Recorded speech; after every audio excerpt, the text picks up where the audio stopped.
Merci, Monsieur le Ministre. Nous arrivons à une nouvelle série du groupe écologiste. Monsieur Éric Alauzet. Merci Madame la Présidente. Donc, Monsieur le Ministre, nous allons poursuivre sur cette question de l'agriculture biologique. De nombreux paysans se sont convertissent, s'installent en tant que producteurs bio. En Franche-Comté, par exemple, en 2015, la surface de production biologique a augmenté de 24%. Et pour 2016, on prévoit une hausse de 10% du nombre des installations et conversions.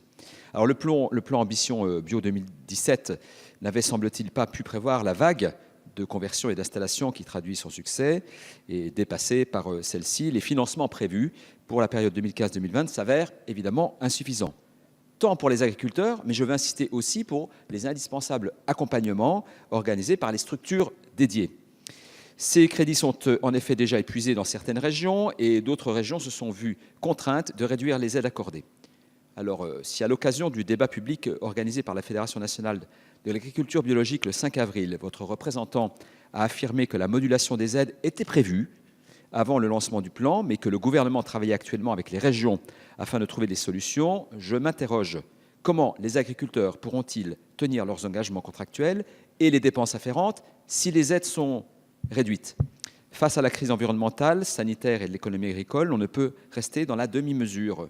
Monsieur le ministre, aussi ma question porte-t-elle sur les moyens que le gouvernement compte consacrer à l'agriculture biologique? Le programme national Ambition Bio 2017 prévoyait un doublement. Vous l'avez dit, et l'État a effectivement doublé ses engagements. C'est considérable.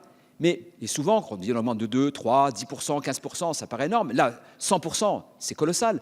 Mais en même temps, si on est dans un changement de modèle pour l'agriculture biologique, comme pour l'énergie, ce n'est pas x2, c'est peut-être x3, x4, x10. Alors je sais bien que l'argent n'est pas infini, mais voilà, on est dans un changement de modèle et donc les pourcentages, ils sont à relativiser. Merci, Madame Véronique Massonneau, pour 2 minutes toujours. Merci Madame la Présidente. Monsieur le Ministre, ma question se rapproche de celle que mon collègue vient de poser, mais malgré tout, il y a des nuances. Donc je vais la poser. L'agriculture biologique est aujourd'hui en pleine expansion sur notre territoire. Plus de 12% de nos exploitations agricoles se sont engagées sur la voie du bio, ce qui représente 3,5% de nos surfaces agricoles et un chiffre d'affaires en constante augmentation. Avec la crise de l'élevage, beaucoup d'agriculteurs conventionnels se tournent vers l'agriculture biologique. Dans la Vienne, une structure d'accompagnement technique telle que Vienne AgroBio a ouvert autant de nouveaux dossiers au cours des 2 derniers mois qu'elle ne l'a fait habituellement en un an. Ce fantastique engouement se voit renforcé ces dernières semaines par l'échéance du 15 mai pour le dépôt des dossiers PAC. Aujourd'hui, Françaises et Français se tournent massivement vers la consommation de produits bio. Et cela à un degré tel que nous sommes forcés d'importer en quantité des produits. Ainsi, ce sont autant de devises qui partent à l'étranger. Ces nouvelles conversions sont donc une chance pour relocaliser l'agriculture sur nos territoires, une fantastique opportunité économique à saisir.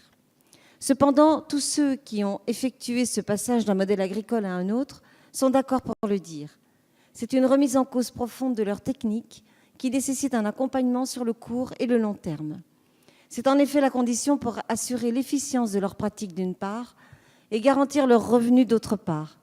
Paradoxalement, les organisations telles que celles que nous avons déjà évoquées, ainsi que les CIVAM, manquent aujourd'hui cruellement de moyens humains et financiers et les voient même diminuer.